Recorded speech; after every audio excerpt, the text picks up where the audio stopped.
OK, well, straight from the House, where we all just witnessed Bill Shorten's valedictory speech ending his 17 years in Parliament. Well, almost ending it. He's got a little bit to go. Assistant Minister and Member for Fremantle, Josh Wilson, joins us now in the studio. Josh, welcome back to the program. Just a quick reflection on Bill Shorten.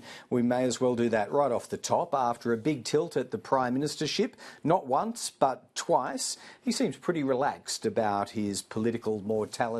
Now, what will he be remembered for?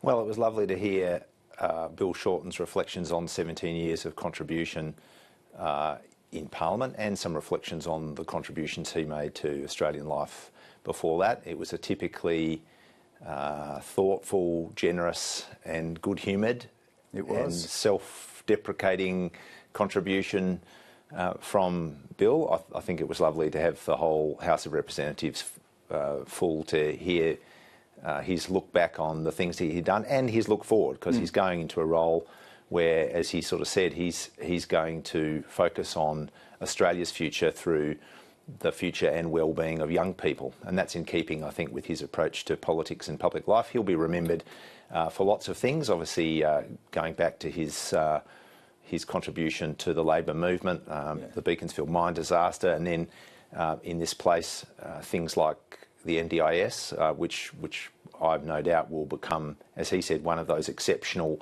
features of Australian life as a kind of cornerstone institution that delivers fairness, as does Medicare, as does Australian superannuation, all great Labor reforms. All right, you're right, Josh. There was a solid turnout on both sides and up in the galleries too, I noticed. All right, let's move on to some of your recent work. You've been at the UN Climate Conference known as COP29 in Baku, Azerbaijan. Nuclear has become a bit of a focus, I think, both there and incidentally and accidentally back here in Australia. So I looked up the International Atomic Energy Agency's blurb about their activities, and they're celebrating an SMR, a small modular reactor deal, done there between Google and Kairos Power. The US government shared plans to at least triple US nuclear power capacity by 2050. There's a long list they put forward there. Does this give you pause for thought about nuclear's role globally and potentially in this country?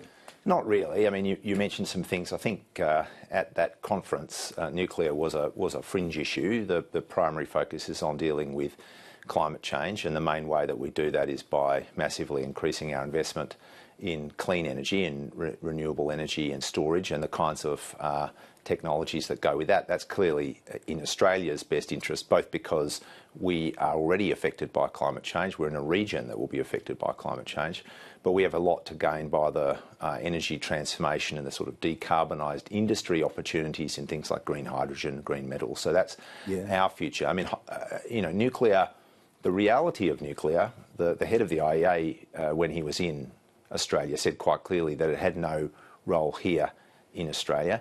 And globally, it is in decline. It's important to recognise that it peaked as a proportion of global energy in 1996, that the number of reactors peaked in 2002, that last year the world added 460 gigawatts of non-hydro new renewables, and nuclear capacity went backwards by 1 gigawatt. That's the truth about nuclear, and it's fair enough that some countries that have had nuclear in the past continue to look at it as making some contribution to their mix, but there's no place and no economic case for it here in Australia. It could yet peak again, though, globally, couldn't it? Because very clearly in the list that I read over, and I briefly touched on only an element of it, there does appear to be a look forward towards the potential of modular reactors. If they prove themselves, you might yet see much higher peaks for nuclear.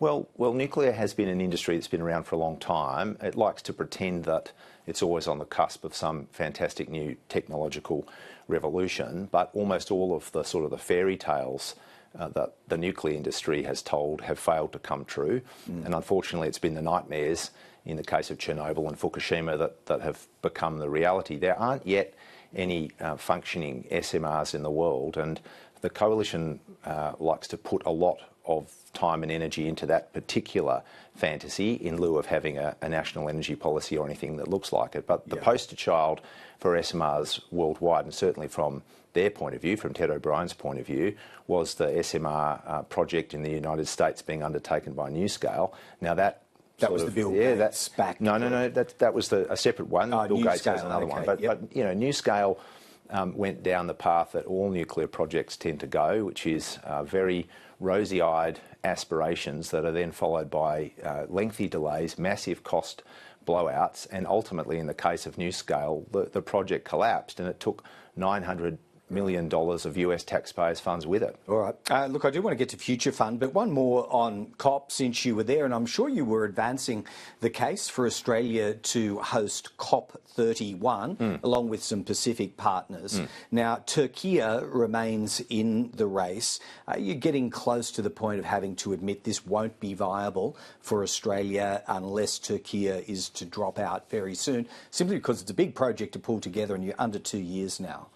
Oh, well, look, there'll have to be a COP31 in 2026, and we think that Australia's case of hosting it with the Pacific is a very, very persuasive one, so we remain hopeful. As you say, Turkey has put its hand up, and we respect that, but I can say that while I was at COP, there were some very positive considerations, very strong support from the Pacific, and we think that COP31 would be a fantastic opportunity to help the world see climate change, particularly through the Pacific perspective, the perspective of the Pacific Blue Continent that we share.